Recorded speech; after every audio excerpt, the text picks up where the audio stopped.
Nakalimit na siya guys. Yan. Ito. 100 na lang i-harvest niya kasi nililimit niya to yung galing sa panel. Nililimit niya para hindi ma-stress, hindi mag-overcharge. Ayan, 14.2, 93%. Dito, 14.3. Yun yung mode niya, 70. Boost charging siya guys. Dandahan na lang niya ipapasok yung wattage dito, amperahe sa battery para mapuno. Ayan guys, oh. Isang setup ko yan, maliit lang yun guys. Connect ay TV. Yan, TV ng anak ko, nanonood siya. So, solo lang siya dyan siya. Hanggang hapon yan guys, libre na yan. Tsaka ito, sincharge ko talaga to. Minsan, pero saan ba to? Capacity lang to, monitoring.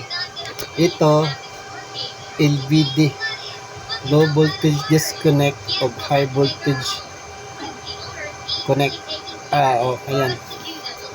Pag umabot na siya ng nakaset niya kasi yan guys sa 12.0, automatic puputulin ito.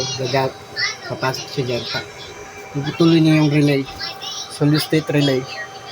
Yan. Puputulin niya yung linya dito. Ang linya na to, puputulin niya. Na-under pa rin to. Isang dahilan na nasisira ang inverter dahil sa papatayin mo siya. Gawa dito siya magmumula. Wala nang supply yung battery, mamatay. Yan yung magkakaroon ng pagbuhay mo ulit, yun, mabibigla siya. Pasok yung amperahe dyan. Kaya kailangan mo to solid state relay para protektado yung inverter mo. Lalo na pag mamahalin yung inverter mo, kailangan mo talaga nito. Yan guys, 16 ang gamit ko dyan. Ito lang yung connect niya, yung electric pan sa kwarto. Kapila. Kami masyadong nagana, kaya hindi gamit namin ito. Sa ilaw ito, 12 volts. Naka 12 volts yung ilaw ko diyan lahat guys. Ayun, 12 volts yan. Yan ito. Yung pula. 12 volts yan. Yung puti, 220 yan. Pero wala na akong 220 na supply guys. Patay na yan. Patay na yan doon sa main breaker. Ito lang gamit guys. Sige. Ito hindi pa ito kompleto eh. Wala pa tong ito solid state relay. Lalagyan ko pa yan. Ayan, handa na yan dyan. Tsaka yung battery sira na yan. Wala na yan. Makikita mo yan. Pabago-bago yung voltahe niyan. 9 volts, 10 volts, 11 volts. Sira na yan guys. Alid acid yan. Ito ay light PO4. Ililipat ko yan dyan pag dumating na yung 150 amperes ko na pau mister na battery. Light PO4 din. Ito papalitan ko din to. Ito papalitan ko din to. Ganyan klase inverter kasi kuhan yan eh. 50 Hz lang yan. Ito 60 Hz. Kita mo yan. 60 Hz to 29 volts. Yan, yan lang gumagana dyan para sa TV. Yan yan, setup niya. Simple lang yun guys. Hindi ko na inayos yan kasi hindi pa naman tapos yan. Pag natapos na yan, papakita ko guys. Hindi so.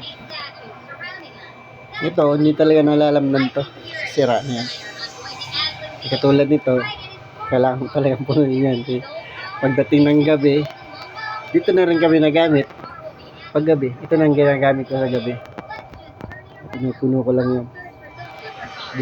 Pina-under ko lang yung isang ceiling fan doon kasi mainit. Mamaya gagamitin yan sa baba. Nakaabang na rin ako extension para sa baba. Ito yung sa ceiling fan doon sa baba. Okay, so natin guys ha, sa baba para nagana na yung extension natin.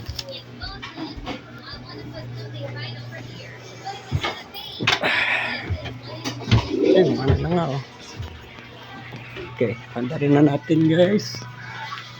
Ceiling fan. Uy, sorry. Naglag si Mr. Laglag.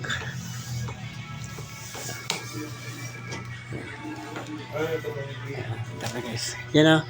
12 volts yan. Yan ang system na. 12 volts yan. Napakita ko sa iyo paano ko ilalagay ng ganyang klaseng wiring. Meron din yan doon.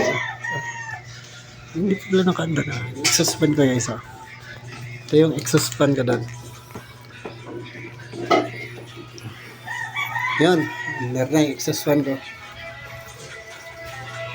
Yan, exhaust fan na. Galing yan doon sa taas. Ito rin yung wiring ko sa kusina. 12 volts to, 12 volts.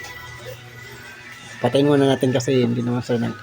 Doon na sa taas. Patayin natin.